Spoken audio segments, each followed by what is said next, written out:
Great. So, good evening, everyone, and welcome to this joint webinar between ERN RECONNET and Lupus Europe. So, we've just been at EULAR, and we have some exciting news about lupus. We had many great experiences, and we're going to try and cover both the healthcare professional, the doctors, and the patients in this webinar. So hopefully we'll do the program justice. We'll give our takeaways anyway. So joining me tonight is Professor Laurent Arnaud. Good evening. So you're muted. Good evening.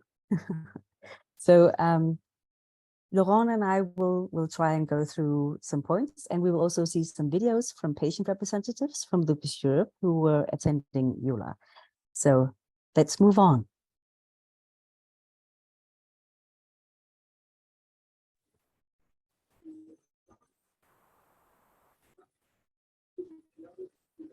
Okay, Laurent, you want to begin? Or should I? Sure. I thought you had a video you wanted to show after No. Oh, so this is very general, just to say that indeed we are back from EULAR and it was in Milan. So just to show you where the meeting was, and it was actually an enormous structure. So I don't know where's your feedback, but we walked quite a lot actually. Oh yes, many patients were completely exhausted by the end of EULAR. I think we did several kilometers in a day. So I'm just showing a few slides. You just tell me if you wish to comment and move on to the next slide. Yeah, so here we see the booth of Lupus Europe. We had a lot of people coming by and listening to news about lupus and the different projects we're doing in Lupus Europe as well. And sort of the big thing for Lupus Europe this year was that we had one of our abstracts actually presented in the opening plenary abstract session about Lupus 100. And we're going to talk a bit more about that later.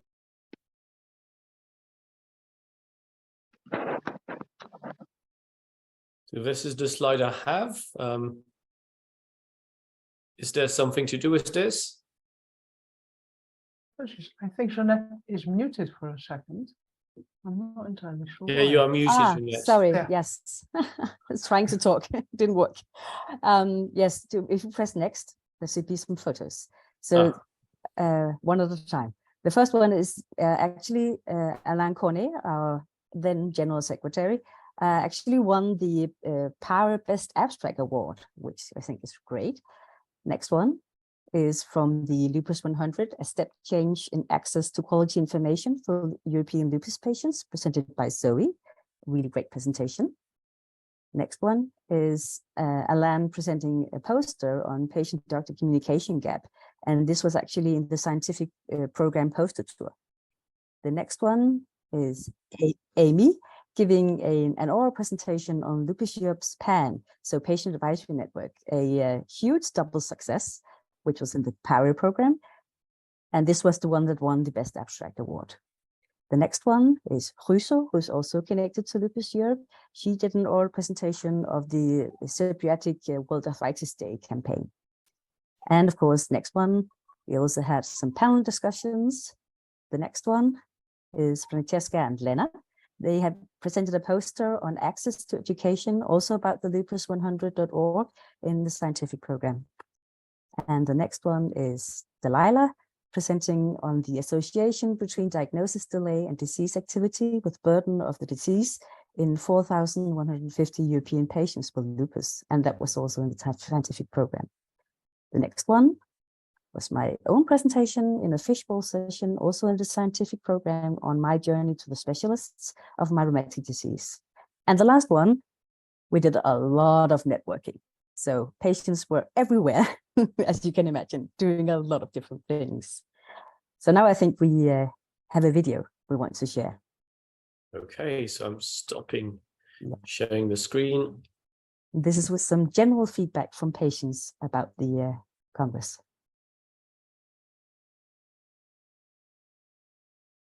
I'm the first time in EULAR, so for me it's not only the first day, EULAR 23, but also first day in EULAR in general. So it's very good impression. It's everything very good organized and interesting sessions. So probably the most important message for me in this during this first day of EULAR was that almost in every session the speakers and the questions were about treat to target concept.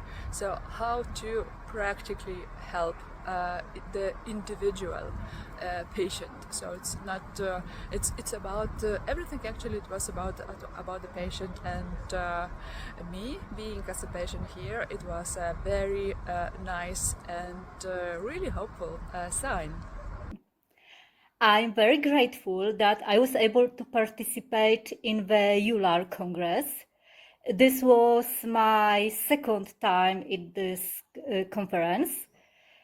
As the PAN and as the Lupus Europe, we promote the website for a patient with lupus, lupus100.org. And we talked about it for doctors and patients so that everyone who is interested has access to reliable knowledge about lupus.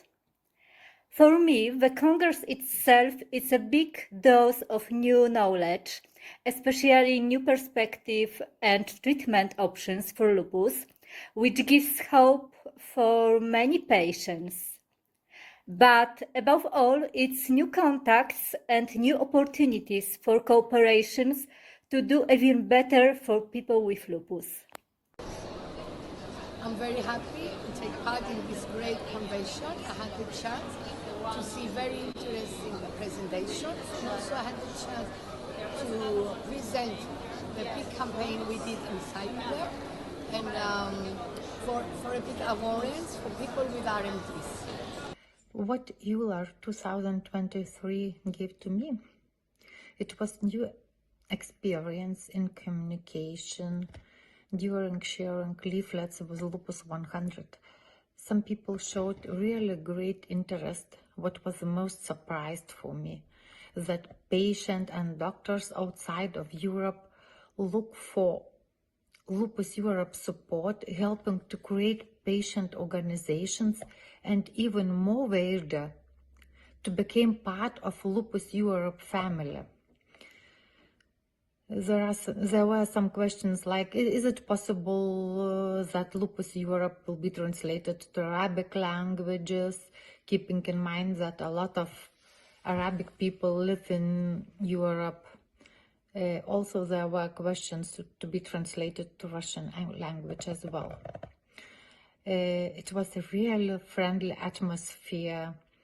It helped me to build new relations, and it's so incredible feeling to know that we all here for the same purpose and improving the lives of patients, bridging the gaps between science and daily patient care.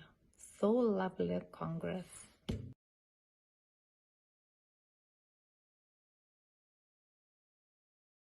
Okay. Yeah, I think there was some really great impressions from a lot of patients.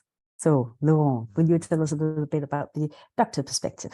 Yeah, but I think that was really great feedback. And we as doctors, we're always very happy when patients are around. And I think you're very right. It was a great opportunity to talk all together, to meet actually. And the SLE Euro booth was really next to the Lupus Europe booth. And I've seen lots of interest, lots of interactions, especially for the Lupus White Book and the Lupus 100. So many people going around. I think that was really amazing, actually. So maybe I can give you some feedback on the more medical side, and I will do my best to say it in a very lay language for everybody to understand. So if you think, Jeanette, that I'm not clear enough or simple enough, please just tell me, and I will try to explain in more details. I will. The first thing I just wanted to highlight is that I really felt a strong interest for lupus in this edition of EULAR 2023. I have just quoting the numbers below, 50 or almost 50 official presentations, more than 100 posters just about lupus. So that was great. And the sessions were completely packed. My impression was actually that the rooms were too small. All the session I attended, there were people everywhere standing behind and everything was full. Was this the same in the session you attended, Jeanette? Yes, every time there was something about lupus or connective tissue diseases, rooms were packed. Yeah, this is absolutely my impression. So maybe this is feedback for you, Lar. There's a great interest. The patients are here. We want more space. I think this is what we need to achieve. So there've been a lot of talks, and so I have tried to make screen captures and assemble them in an order that is logical for everybody to understand.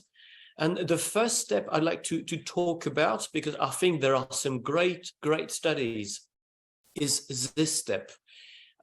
We know that lupus is a rare disease, but it does not happen randomly. You need a special background, a combination of genetics, a combination of environmental factors, and it is absolutely crucial to understand who will develop lupus.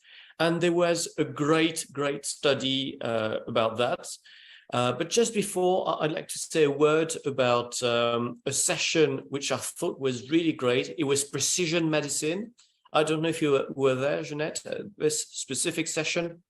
No, unfortunately, I wasn't. I didn't attend many sessions because I was networking all the time. Yeah, there was lots of sessions, including sessions at the same time. So I don't think everybody could see everything.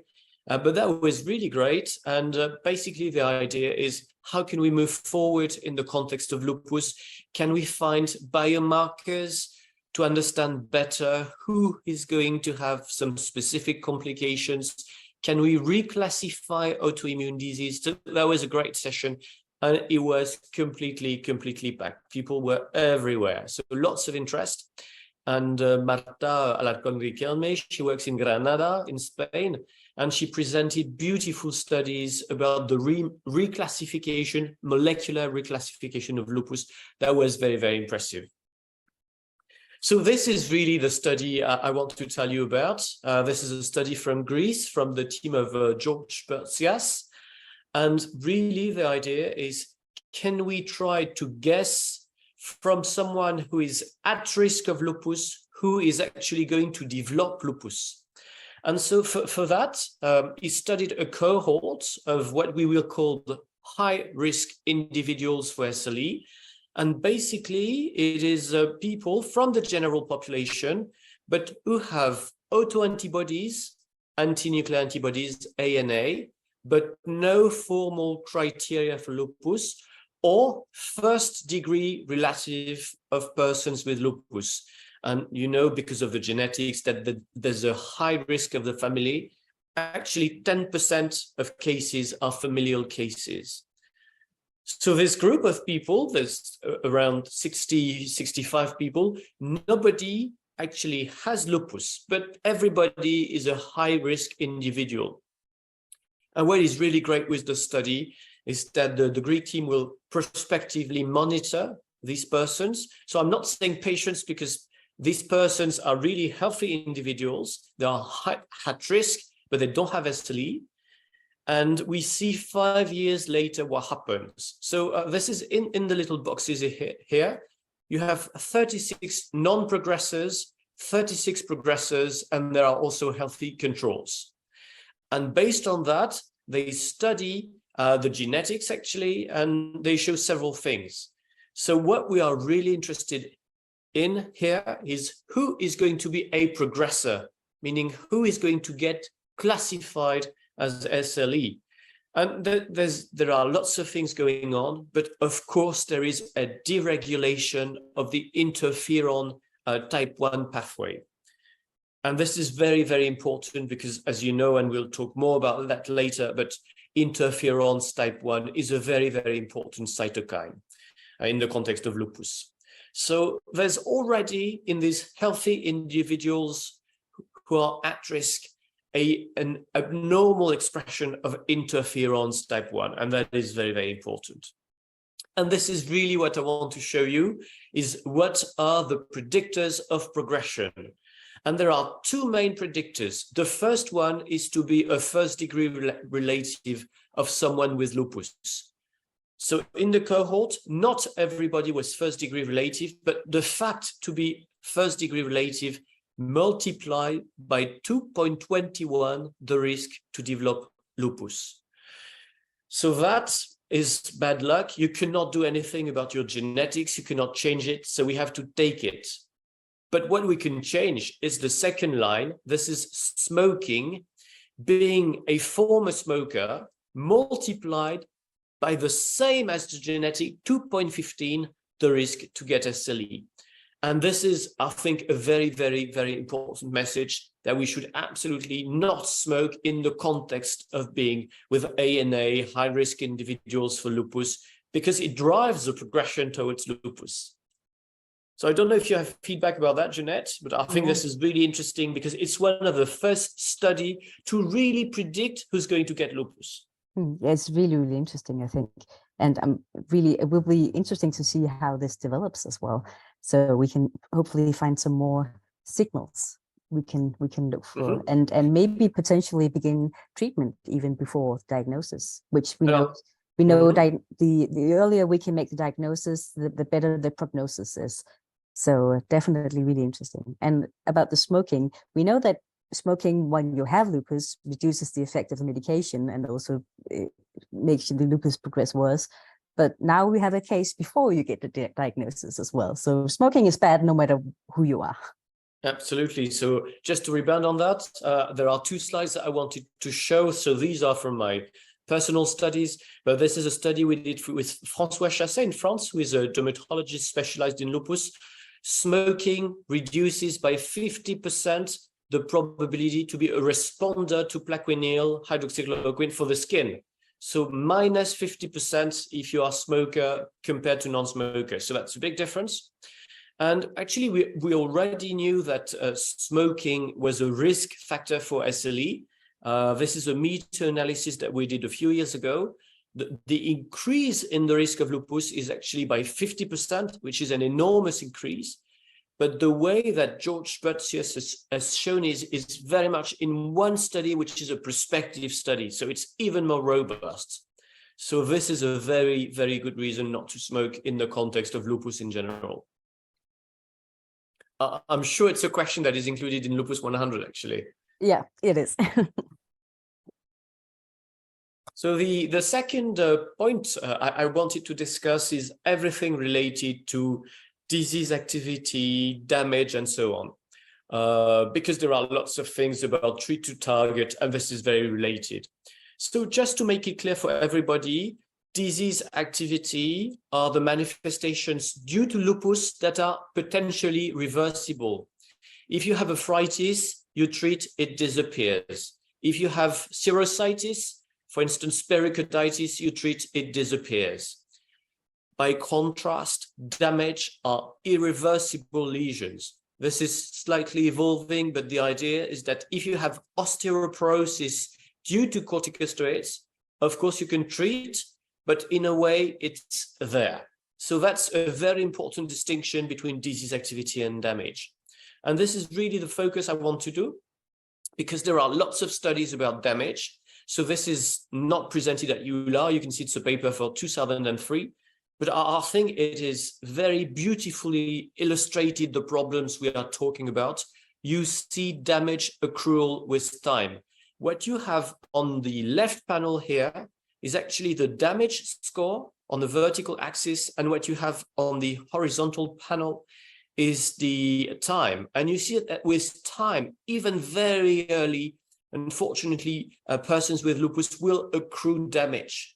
And of course, this is what we don't want. But I think it is very, very well illustrated in this study. And of course, the worst damage we can think of is death. And so I have chosen to talk about that more in the beginning, because this is not, I would say, very friendly news, but I think it's interesting what has been shown.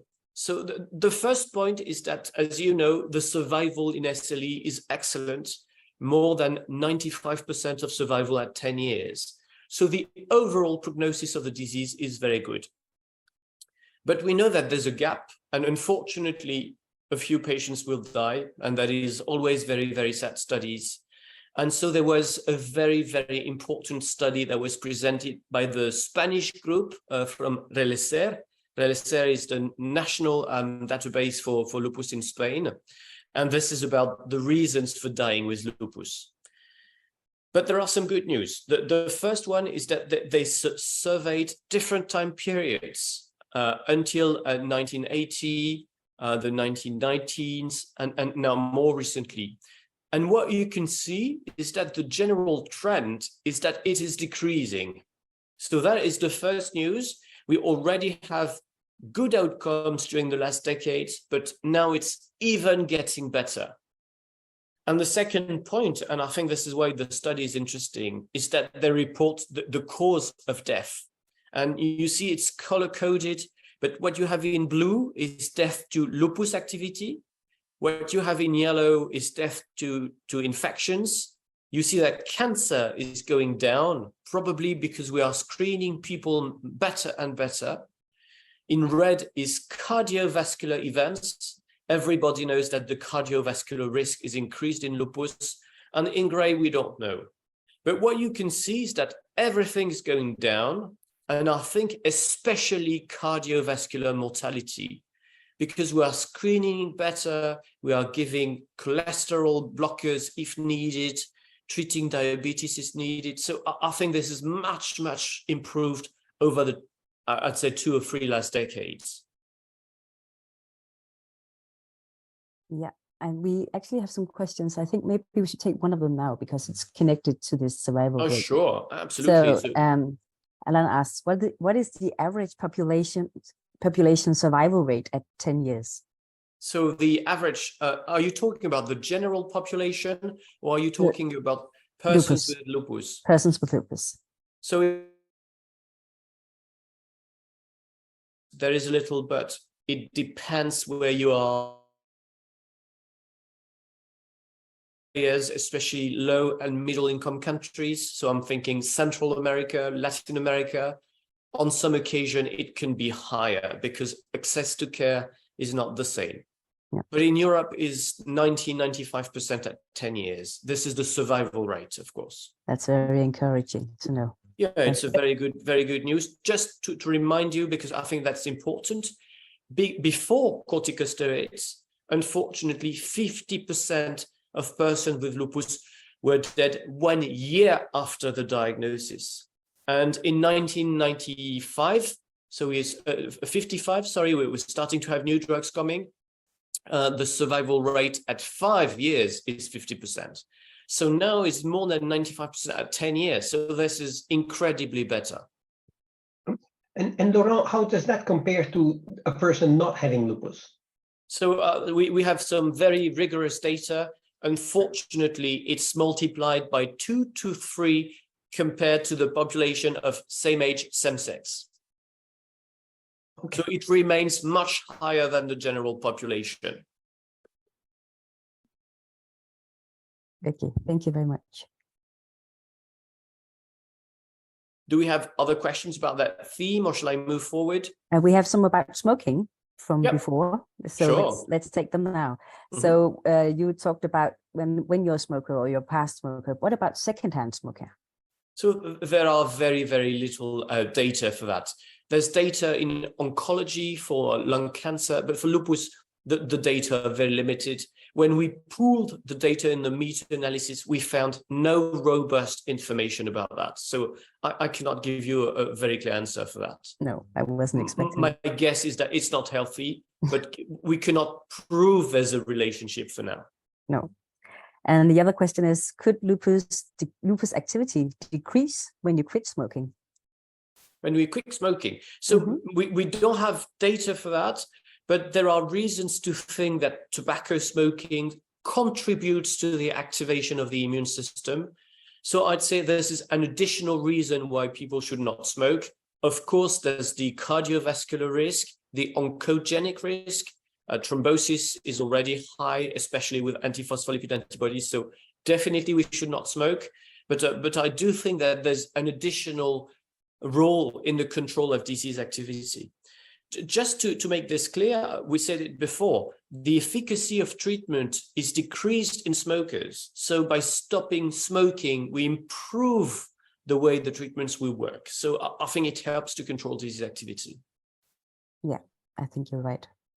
No more questions. Okay, so let's move forward with Lupus 100. Do you want to provide a bit of feedback? I'd like to provide feedback on the next slide, which I think is a bit provocative. Okay, so we presented the Lupus 100 initiative, which is a website. It's been created on the basis of a French book created, I think, 10 years ago, with 100 questions from lupus patients answered by lupologists, so professors in lupus. We thought that was a great idea. We wanted to do something with that for many years.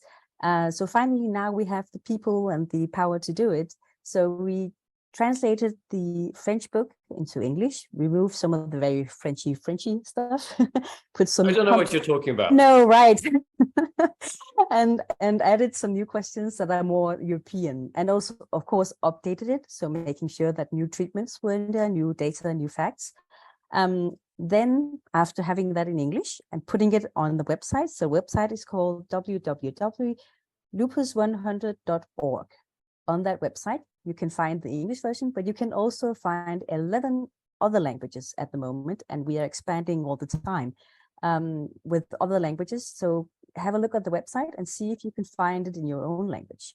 It should have answers to the most common questions. In time, there will also be an opportunity to maybe add some new questions, so you can write us if you have any ideas.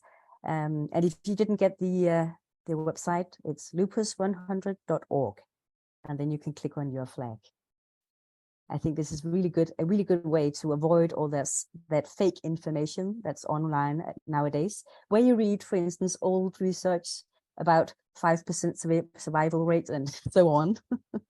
So this is actually updated, reliable news done in collaboration between lupus doctors and patients.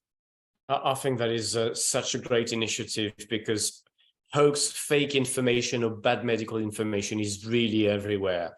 And also, when you go to a web page about a disease, you have the catalog of all manifestations possible, and this is very, very frightening. So I think I've had the privilege to read the book.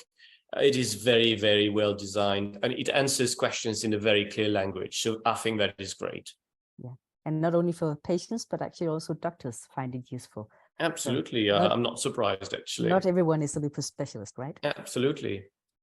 So I just wanted to provide feedback on this, because I think it was very, very provocative. Everybody was talking about this study.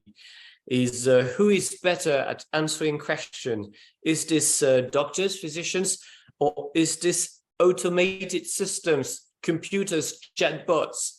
And well, unfortunately for us doctors, I think the patients were much more satisfied with the empathy and the length of detail of the answers that were provided by the chatbots based on artificial intelligence. So I think it is worth mentioning, because it was a very, very provocative study, but it probably shows that we should find new ways to communicate, inform, and maybe automated systems in the future can help. I don't think it can replace a medical a patient relationship, but maybe it can help on some situations. What do you think, Jeanette? Would you go to a chatbot? Oh, no, I wouldn't. I prefer the doctor. But you're right. It does highlight the issue with the communication, I think, that needs to improve, which we are also working on. So we'll have better tools in the future, hopefully. And hopefully this won't be the case next time they want to make such an investigation. Sounds good to me. So then I think we said before, but there were lots of talks about treat to target. So I just wanted to recap what it is, because I'm not sure everybody's familiar with the concept. Treat to target is that you treat with the idea to reach a target. And this target, you start by setting it first. So in the context of lupus, we're going to talk about that in a minute, but it's basically remission. You want to treat to reach remission. And the idea is that you treat, you check whether the target is reached. If the target is reached, you're happy, and maybe you will start to decrease the treatments after some times. But if the target is not reached, then you will change the treatments to treat better. That's the idea of treat to target. And I must say that we're going to talk about the new EULAR recommendations, but the main target of treatment is remission. So I'll show you what it is in a minute, but I just want you to look at this. It's really a target. The center is remission, around is active disease, and then in between, we have something which is called low disease activity. And Eric Laurent, this is the group of Australia, Melbourne, has proposed a definition for what could be low disease activity, and it's called the LLDAS, Lupus Low Disease Activity State. So the definitions are quite technical, they are quite complicated. We are not going to dig too much into the details today, but I just want to show you something because it was a great talk that Eric Laurent did. When you look at the target of LLDAS, low disease activity, actually you see that remission is included in it. So patients in LLDAS comprise a subset of patients in remission. And it's been proven that being in low disease activity is good, but what we didn't know if it was good because it contains remission or if it was good by itself. And so what the team of Eric Laurent did is that they assessed separately LLDAS, including, not including remission and remission. And it shows that if you are in LLDAS, low disease activity, even if you are not in remission, you will get the good properties of the LLDAS. So that is a very important step forward because some people thought, especially doctors, that actually it was remission included in LLDAS that conferred the good properties of this low disease activity state. So this is a bit technical, probably my most technical slide, but I think it's a great step forward in the demonstration of the way it works. I don't know if you have questions about that. No, I don't see any questions. I just have a comment that is really also reassuring for patients because we know many patients have really big difficulties reaching remission. Absolutely. But they might reach LLDAS and that's enough. So that's good enough. Yes. That's good to know. So my point of view is that the main target is remission because you will have more properties with remission. But if indeed, for different reasons, remission is not achievable, then LLDAS is okay. I must say something. When we are talking about LLDAS here, it means more than 50% of the time spent in LLDAS. So it's not just LLDAS once, it's a durable state of LLDAS. That is slightly different, but it brings up the same properties. And actually, I can show you the curve. You can see the blue one, which is LLDAS including remission, and the green one here is LLDAS without remission, and you see it's almost the same. So that is very, very good news. Then I'd like to say a word about corticosteroid. This is a study I presented, but we all know that corticosteroids are a huge, huge challenge in lupus and that we are taking too much corticosteroids. So actually, we did a study called Lupus F in the French population. Actually, you know that when you go to the hospital or to a consultation in France, actually what has been prescribed is recorded in a huge database. So we could extract all persons actually living with lupus in France. I'm just showing you the number is a bit more than 31,000. So this is a very, very big sample. And we studied the mean dose of cortisone, here is prednisone, during 1 year, which is 2019. And you can see that during this year, 51%, 52% of persons with lupus did not receive any corticosteroid at all. This is oral corticosteroids. Then you see that 35% were between 0 and 5 milligrams per day, Again, this is the mean dose over the year, not the dose that was given at a given point. And you know that when you go more than 5 milligrams per day as a mean dose, there is the risk of damage. And so it was reassuring to see that, I can't say only, but around 12% of persons received more than 5 milligrams as a mean. So that is too high, but not too high. It's not like 1/3 of patients were in that target. It is less, is around 10%. So these are good data. What was not nice, unfortunately, is that if we look at the persons receiving corticosteroids, 14% of them only had corticosteroids, no other drug for lupus, no hydroxychloroquine, no immunosuppressive agent, no biologic, no nothing, just cortisone, and that is not good. 14%. No, that's a lot. Yeah. But it's good to see that you have a lot of patients who are actually not on steroids, who Yes.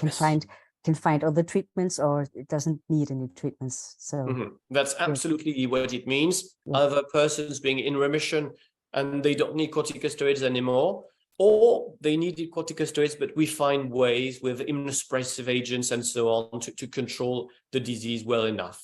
Yeah. And actually, I'll be very brief on that one because it's a bit technical, but it is really very much about how can we stop corticosteroids, especially when we go down and we reach 5 milligrams. And there's always these questions to know where you reach 5 milligrams, you have no active disease, but what we call lupus serology is positive. So it is anti-DS DNA antibodies, a low complement.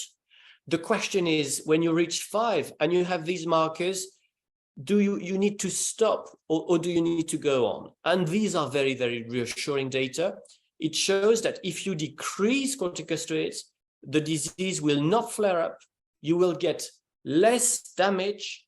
And of course, that hydroxychloroquine is protective against the flares. So this was a great, great study from the Asia Pacific collaboration.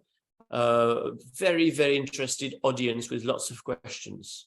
Yeah, I bet, because we know that doctors really want, and patients also want, to reduce the prednisolone or the all corticosteroids, and they really want us to take hydroxychloroquine. Both these things are now proven. It's safe to go down for most patients, and hydroxychloroquine is just a really good protection.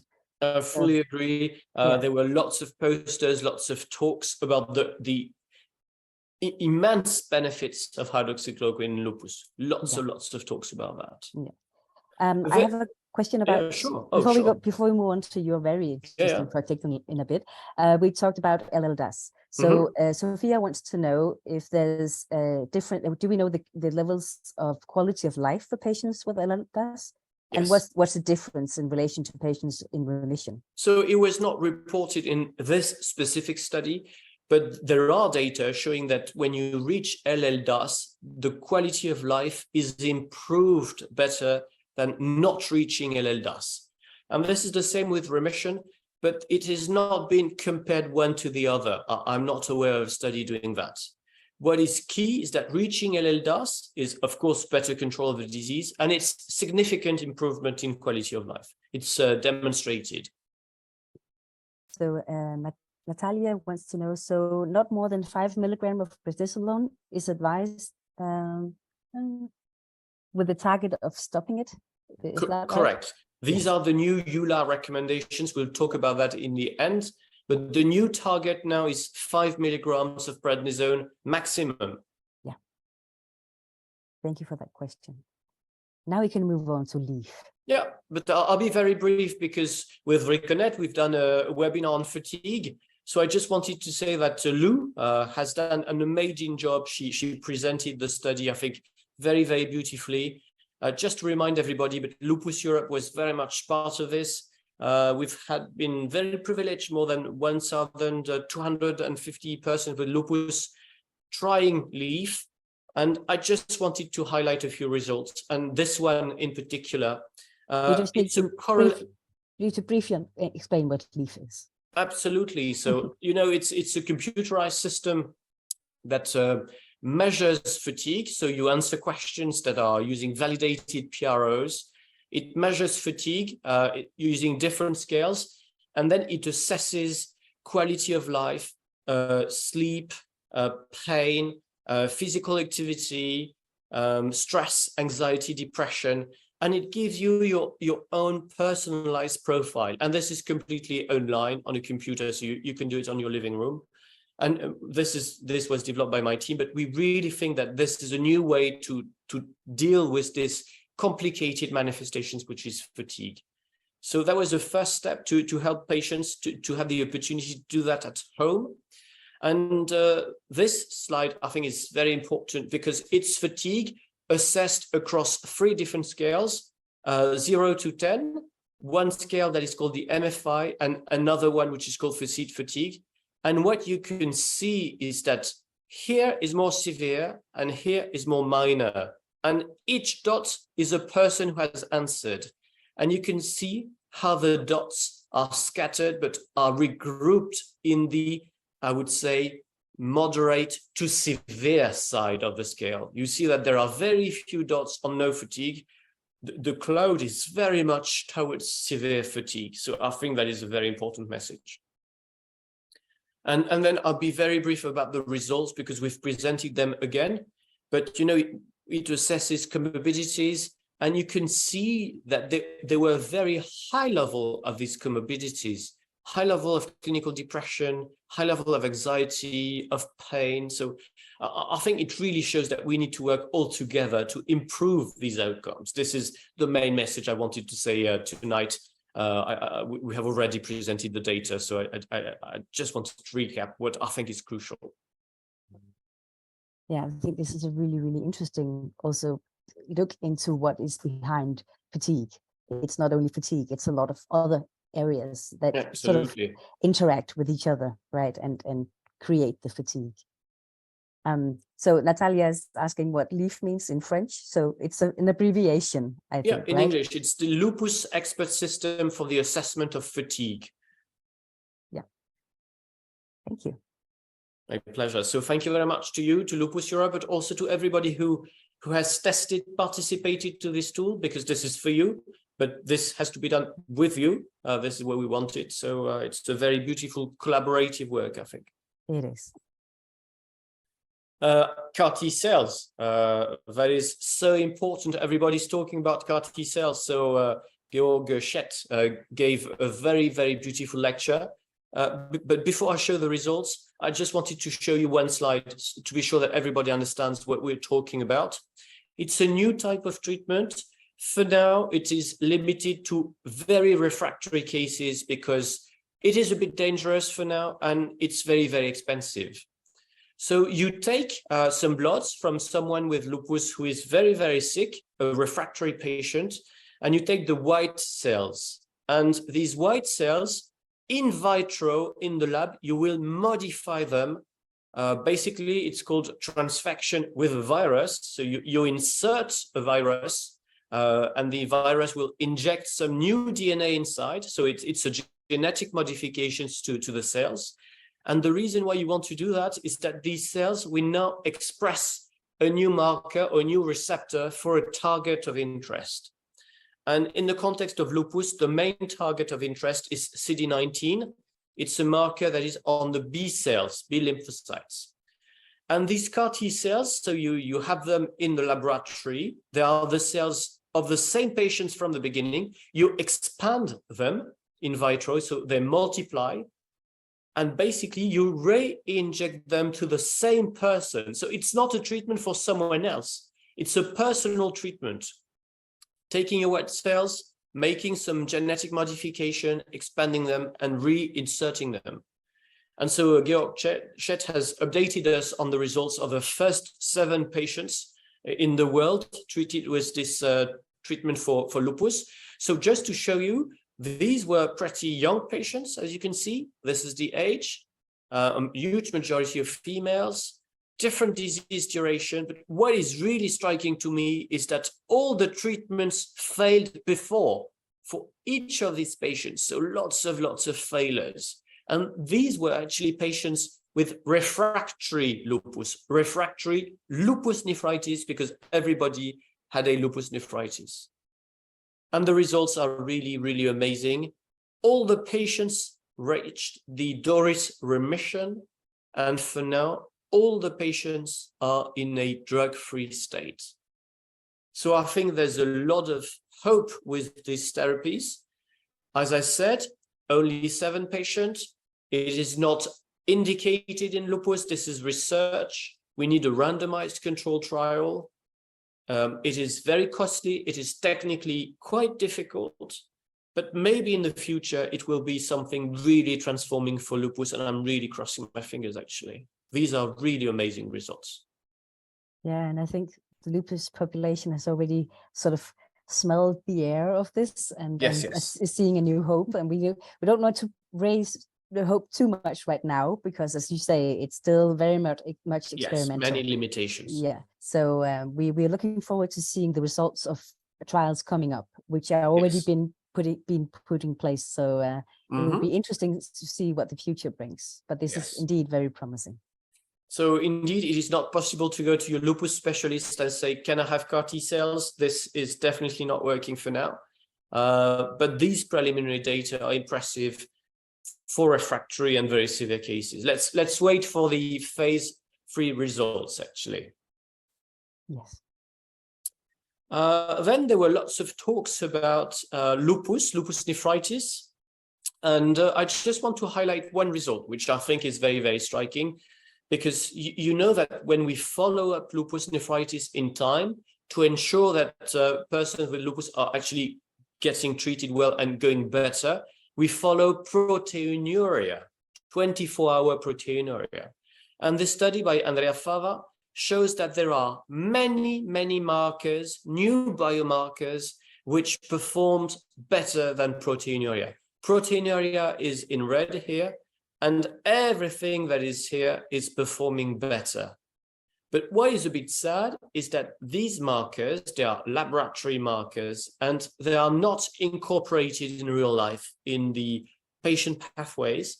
So this is why I call the slide, innovative biomarkers need to be translated for routine care. And this is our work as clinician researchers, that this does not stay in a lab, it has to come to real life. And how do you examine for those antibodies? So not those all markers. of them are antibodies, no, but markers, I mean, sorry. the technologies are there, actually. It can be measured quite easily at the laboratory. These are either surface markers or measurement you can do in the blood or in the urine. What you have here is the change between baseline and month 3. That's the best predictor for response.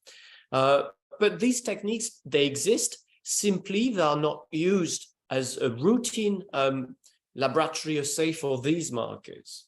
Yeah, that's what I wanted to get to, that you can do it by blood test or by urine samples. So it's actually not more invasive for the patient, and there's actually not a reason why we don't use them, other than we need to have a routine in the laboratory to do it. Absolutely. So this is why I think it's important to highlight this, is that we need to fast forward daily care and not only do research in the lab. Yeah. So we have 2 questions about the KatT cell. So Dorothy wants to know if CD19 neutralizes interferon. So it's not studied like that, but because there's a relationship between disease activity as a whole and the interferon signature, it's the case, but in an indirect manner. Yeah, so you don't see any traces afterwards. Yeah, it's the results of interferon. Yeah. So and Blanca says she could see that the patients were medication free. Does that include hydroxychloroquine? Yes, it was complete stop of treatments, actually. Yeah, great. So that is quite impressive. Yeah, it is. Thank you. So maybe I just wanted to update you, but very, very briefly about the new talks about the new drugs. These are phase 2 studies, so it's too early to decide anything. But I think it's great to know that a combination of treatment, one is called elsubrutinib, and it's a BTK inhibitor, something that inhibits a signaling marker in B cells. And this one, upadacitinib, is a JAK inhibitor. So it's actually the combination. And in this phase 2 study, it was shown to be efficacious. So maybe if it's a positive phase 3 in the future, we will have another treatment strategy for lupus. So we're crossing the fingers. And the other one was this one, but this one is a phase 3 study. So very interesting, but in a specific group. It was performed in China, only in China. So we need to replicate outside of China. But this treatment called telitacicept, you see that it works very strong. The difference between this arm, telitacicept, and the red one, which is placebo, is very, very high, more than 35 points. It has almost never been seen in the context of lupus. So I think this is really why we need to replicate the study in a different concept. But this is interesting, and well, there's a bit of hope with these new treatments. Yeah, that's good. Thank you very much. Maybe now I think it's great to move on to the lupus recommendations, because that was really the highlight. You know that the EULAR recommendations from SLE, they date back from 2019. And so we've been working, I'm part of this group, but it's led by our Greek colleagues, especially Dimitrios Boumpas, really to fast forward this and update these recommendations based on the new evidence. And as you can see, the rooms were very, very full.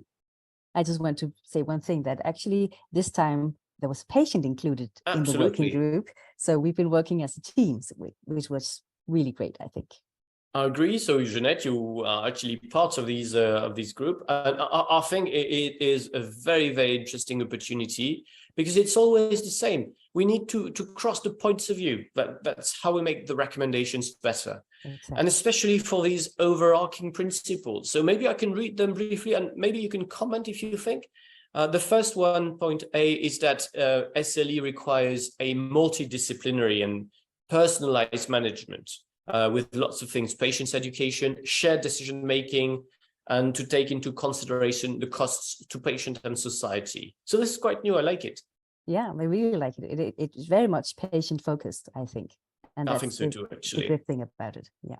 The second point is that it's important to assess disease activity. It was said before, but now it is recommended to assess disease activity every time at each clinic, and also to assess damage. So we've been talking before about disease activity and damage. These should be assessed using validated instruments.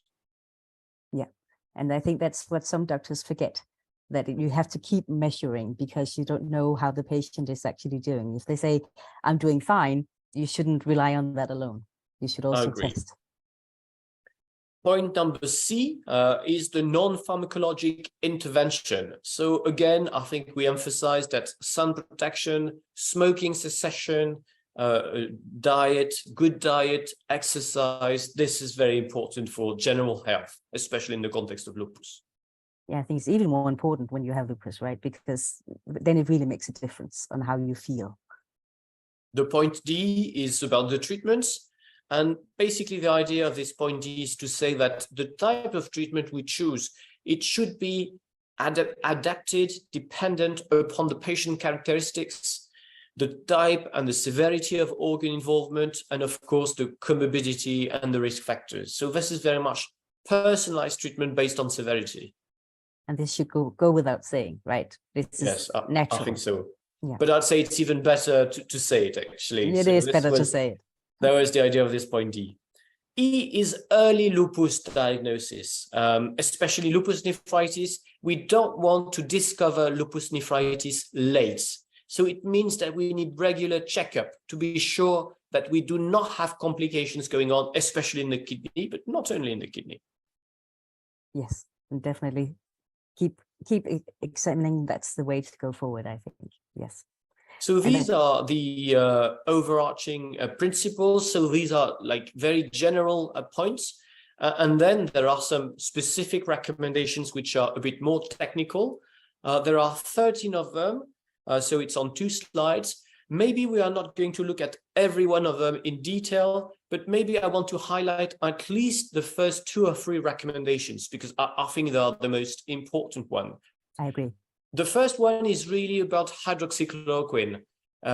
Before we were talking a bit more about anti-malarials. Now we're really saying hydroxychloroquine, and it's recommended for all lupus patients if it's not contraindicated. For the first time, we recommend a dose, which is the usual dose, but we say that it should be individualized. And that is important because in some countries, such as France, we use a little bit more. And also we take into account the risk of retinal toxicity. I've been tweeting about that. It's a trade-off between the dose and the risk of flare. So I think that's a great improvement. We actually had a question earlier about, you mentioned at one point in an earlier presentation, there's an alternative to hydroxychloroquine, to Plaquenil, right? So hydroxychloroquine is Plaquenil. Yeah. There's another one which is chloroquine, yes. But now in most countries it's getting more and more difficult to find. Exactly. The problem is the risk of retinal toxicity. It's much, much higher. And then there's something called mepocrine or quinacrine. It's the same. This is not very widely available. It's available in the UK, for instance, not in France, not in Canada.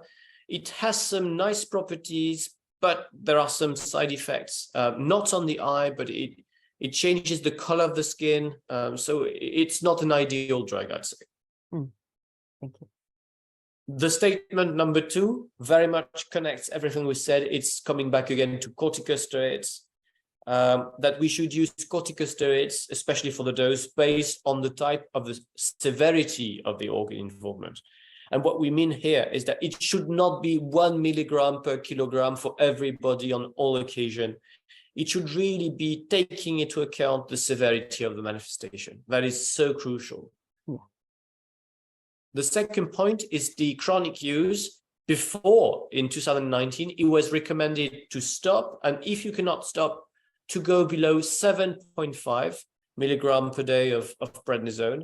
And I think almost everybody thought it was too high. So I'm very, very happy that the statement number 2 changes this down to 5 milligram. So it's no corticosteroid if possible, and if this is not possible, is maximum 5 milligram per day. Yeah, and I totally agree. It's a good thing that we put it a bit lower.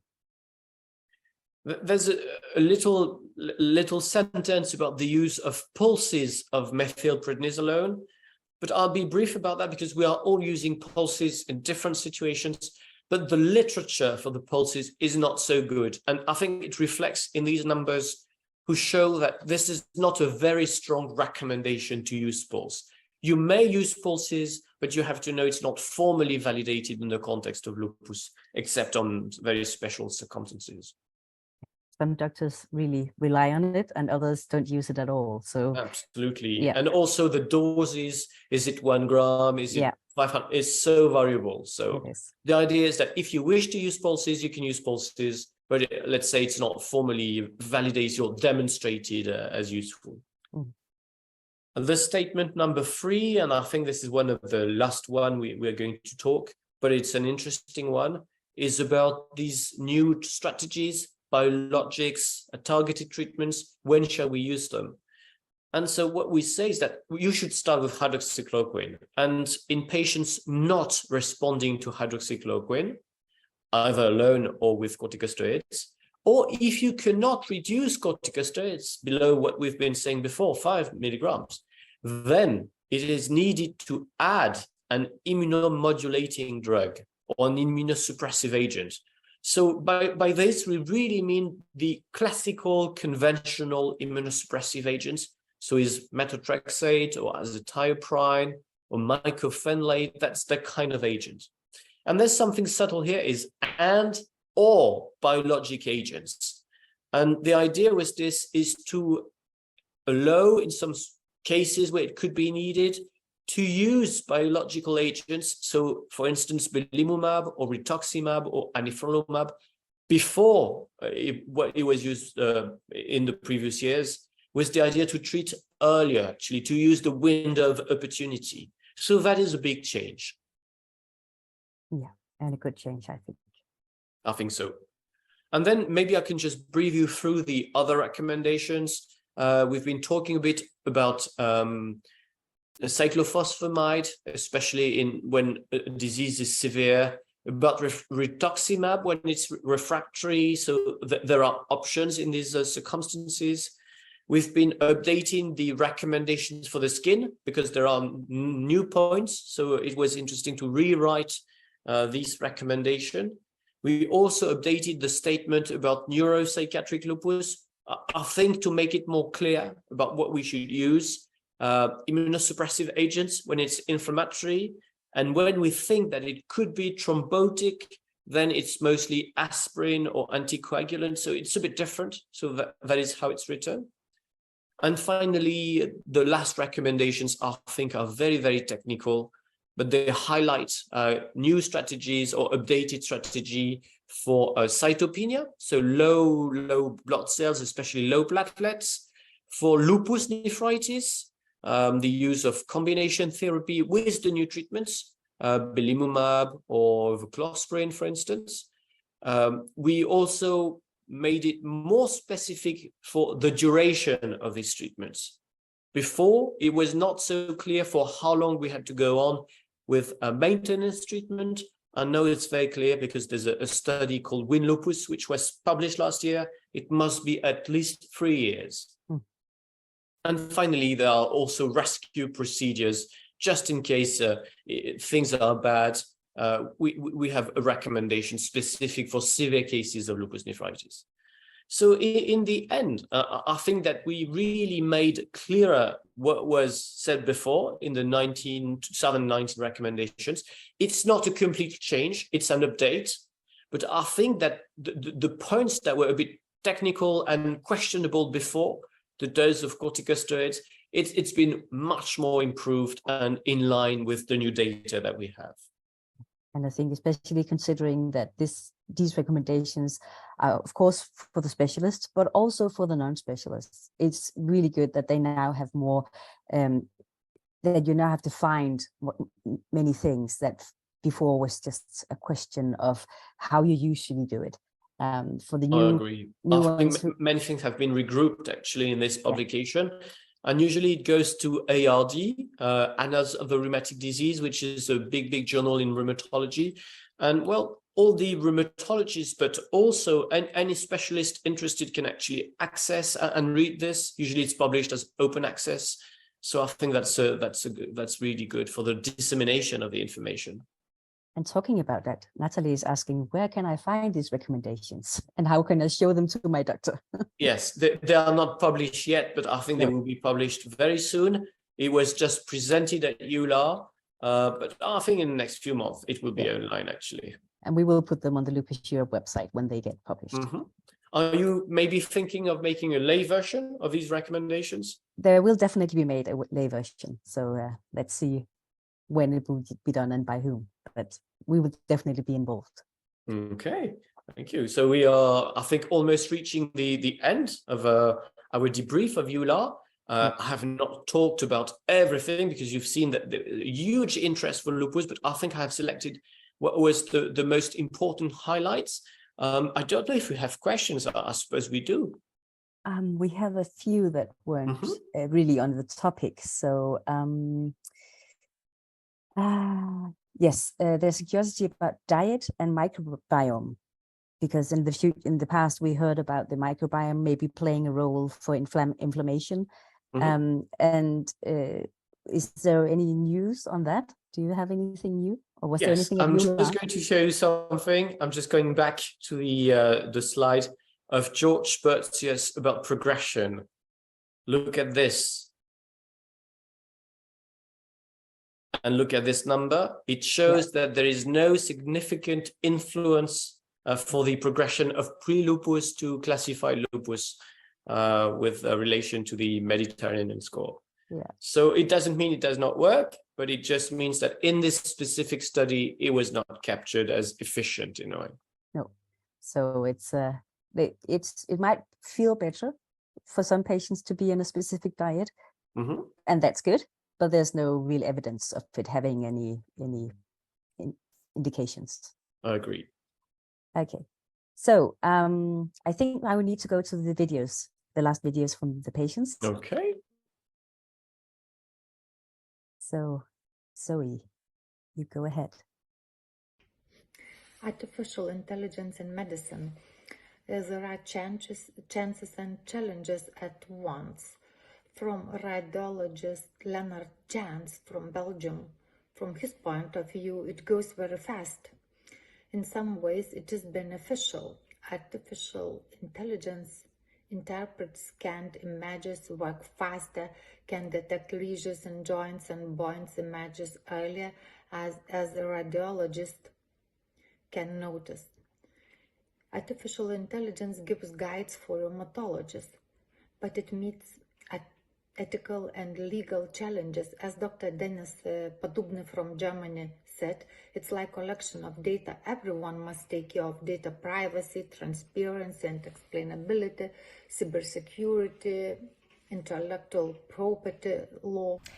I was a session considering chronic pain, and it was really surprising to know that the main reason that people seek medical care is the pain. So they will not easily go to the doctor if the pain do not occur. So actually there were many interesting things considering this research. It is validated that the inflammation is linked to the pain. So and also that the pain may persist even the inflammation is under control. The interesting thing is that there are different classes of pain. For example, nociceptive pain is the pain that arises from actual or threatened damage to non-neural tissue and is due to the activation of nociceptors. So yes, there is also the neuropathic pain caused by lesion or disease of the somatosensory nervous system. Well, I could talk about this research for a long time, but for me, the key point here is that, well, actually, as patients, we are used to hear that everything is in our minds. So, well, pain is not in the mind, but the pain and the amount of the pain of it, if we could measure it, it occurs from the brain. So that's the key point for me.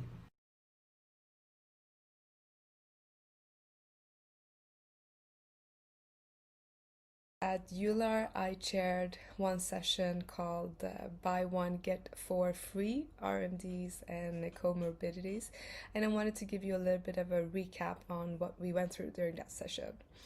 So we started out with Professor Baraliakos, sorry, Xenophone if I pronounced that wrong, who presented the RMDs, cancer and mental health and how they are connected. And in there we actually saw that there's an increased risk for people with RMDs to develop depression. We found a little bit on how support, mental health support and exercise actually could help with that. We also had a presentation from Jenny Christensen, who is a patient living with RMD and comorbidities in Sweden, and she explained her journey during the last 2 years, trying to get in touch with doctors, trying to get a doctor to listen to her and to diagnose her and take the right tests that needed to be taken. And we found that the communication is very important, and also the fact to make sure that the clinicians listen to their patients. So I think in the end she had 2 or 3 new comorbidities the last 2 years, one of which she actually had Googled herself and gave as a proposal to the clinician that it might be that diagnosed, and the clinician had not taken her seriously. So it just really brought up the importance of communication, which we keep going back to all the time. Next we had a presentation from Laura Campbell, who had presented a organization called Be Free that they have organized in the UK.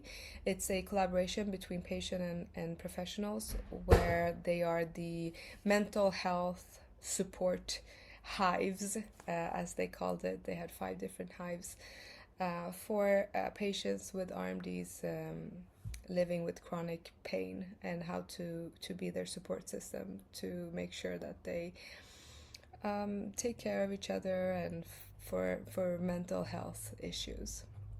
And that was the overall. We had some good discussions in the session when it came to just communication and how you should really make sure that you find someone, a clinician who listens to you, and most importantly, that you find a clinician that you can trust.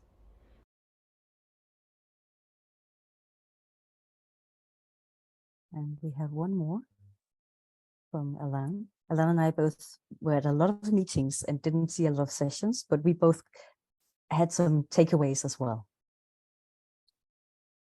Hello, so EULAR just finished.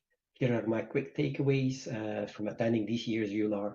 And I have very few, but the first one is Lupus 100. I think that really it's been great to see Lupus 100 visibility massively improve thanks to this Congress. We distributed over 4,000 cards with the Lupus 100 references and with an explanation of what it is. It was extremely well received. Everybody knew about it. Congratulations, well done to the team that's been distributing that.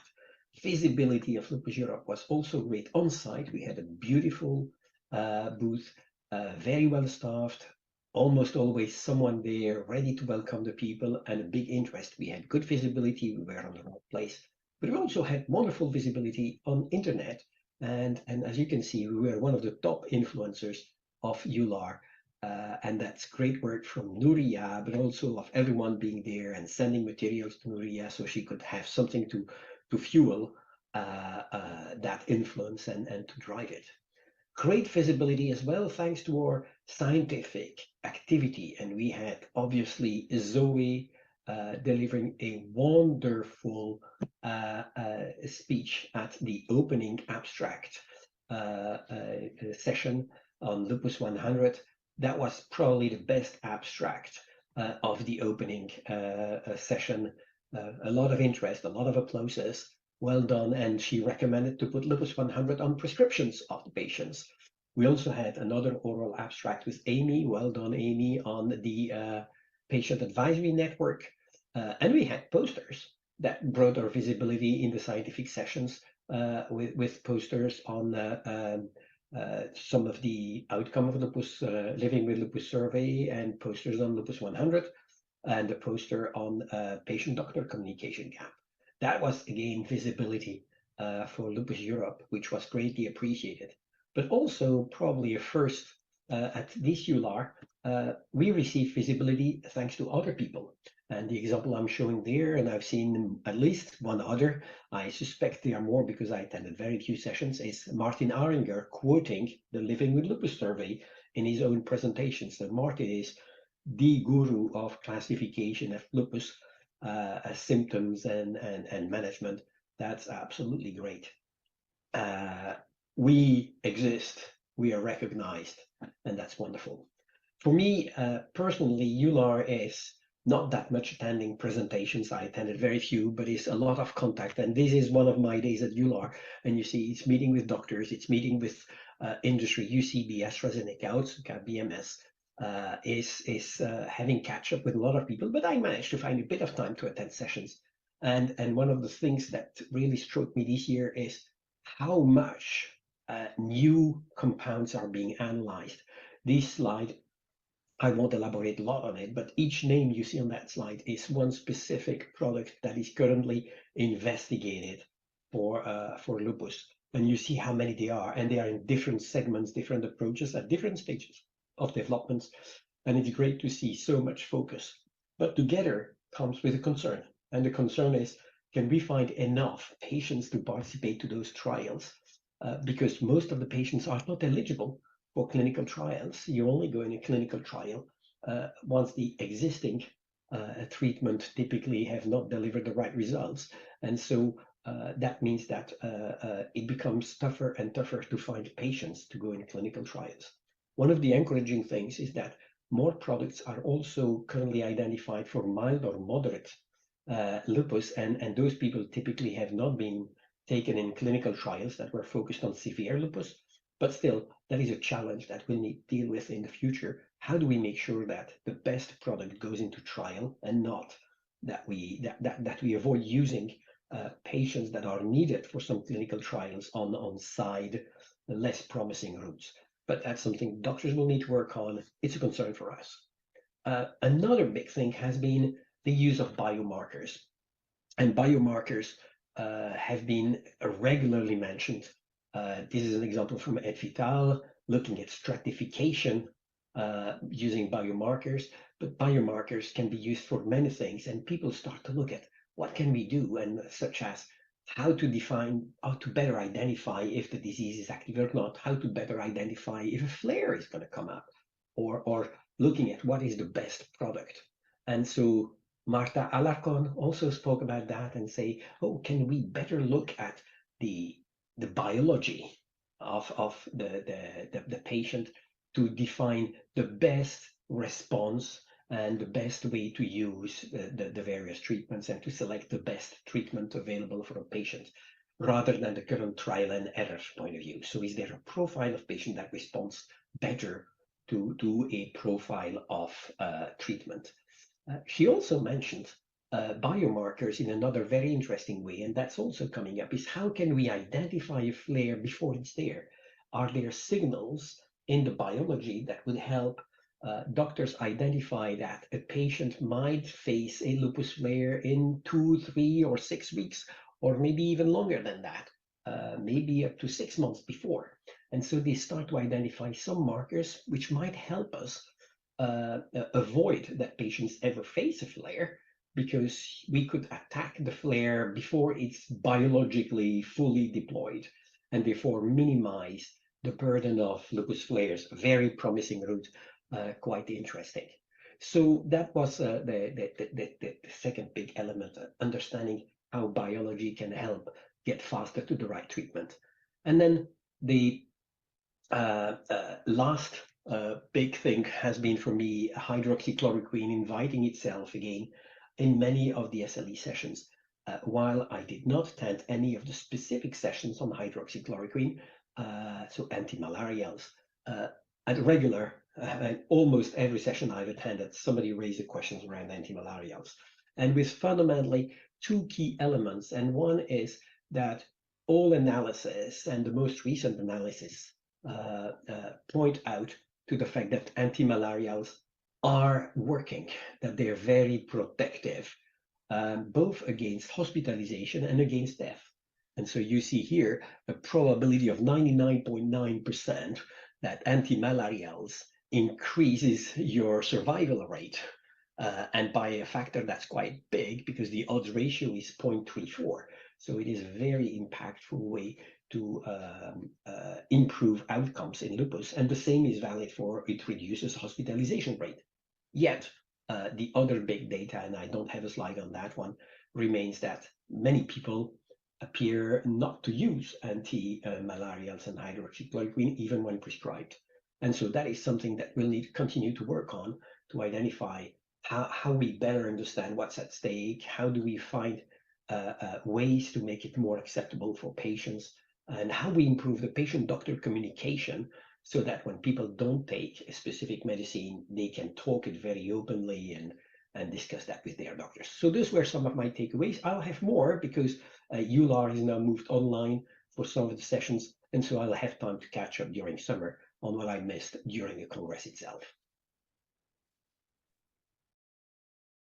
Yes, I think it's interesting to see that you have many of the same points, actually. So it just shows that you we all are interested in the same subjects. I know that we have a few people here tonight who also would like to give us a little bit of feedback from their sessions. So Delilah, would you like to give us some feedback? Oh, thank you so much.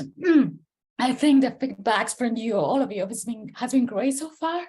I just want to add, well, first, thank you to Lupus Europe as an organization for allowing us patients to be part of this big event, which is very important. And well, we had not only the pleasure to be part of the sessions as attendees, but also to present, which is different to what we usually do. So I think that was very positive. And something to take into account is that we know that it was very difficult to enter Lupus sessions, any of the sessions, as it was difficult to get lunch. So I think for next year, you have to think of bigger rooms for Lupus sessions, because we have so much interest in Lupus, which is needed. We really need that knowledge from everyone, and everyone. So I think that's very positive, that interest, and well, clearly that the recommendations will shape the next years, the next month and the next year. So our care, our health systems, which is really, really good. So that's what I would say so far. I have to understand my notes, my scribbles. So I see what I can get from that after. Yeah, so maybe we'll have a video from you afterwards, maybe. Yeah. Thank you, Delilah. And All Amy, right, thank you. Amy, I know you also have something you want to share. And if so, we can share the slides. That's okay. I've got them. I can share them because okay, so you can share them. Yeah, they were just cobbled together by me now. But I will share these. So, okay. So, as I'm recording it, I've got to make sure I see myself too. There we go. Yes. So this was my shot in Milan. It was beautiful weather when we were there. It was great. And I very much appreciate Lupus Europe kind of giving us the opportunity to be there. As I'm a visual person, I had to do it this way. I apologize. So my first EULAR presentation, which was it was about the Patient Advisory Network, which is how I joined Lupus Europe, the PAN. And actually a fellow PAN member messaged me today just saying, this is something you never could have anticipated yourself doing. So it's quite an achievement that sort of 5 years after joining, volunteering, I actually presented at EULAR, and I really appreciate the opportunity. It was an award-winning abstract by Alan that he kindly gave to me because he was scooting about doing 101 things. And then these are the sessions that I found had the most sort of resonance, I guess. I think this was my second year at EULAR, and last year, as much as I'm still interested in the scientific element, I very much focused on that in the first year. And this year, I think I did more of the quality of life wraparound sessions, especially in the PARE session. And the 0 to 100 minutes, there was a person talking about life with rheumatic diseases when you're young, which I found was really interesting. And then there was also somebody about a doctor talking about the concerns from a man's point of view with family planning, e-health for seniors, apps by prescription, and designing tech for juvenile arthritis, which seemed to be interesting. I was talking to the presenter. She was actually Sheffield, UK based, about that and how that could relate to juvenile lupus. Then You're Not Alone was about significant others, and a young person whose mother had arthritis presented. She's only 19, and that was very interesting. And then we also had Let's Talk About Sex, which I thought it was there was a lot of scientific, technical sort of elements about family planning, about sex itself, but what kind of resonated was it's interesting that it's a subject that the doctors think the patients should bring up and the patients think the doctors should bring up. And also the irony that, we can talk about bowel movements, but we can't talk about sex. Anyway, that's how I'd like to leave. I'd like to also say, no, there is one more thing after sex. Great teamwork, as we've already said. It was, such a great environment, a lot more of us there this year, a lot more sort of chance to sort of spread our influence around. And I think that really showed with the EULAR influencer position. And then a beautiful setting for the PARE family dinner, which I was kindly invited to. Thank you very much. Thank you, Amy. I think that's a really great way to end the presentation.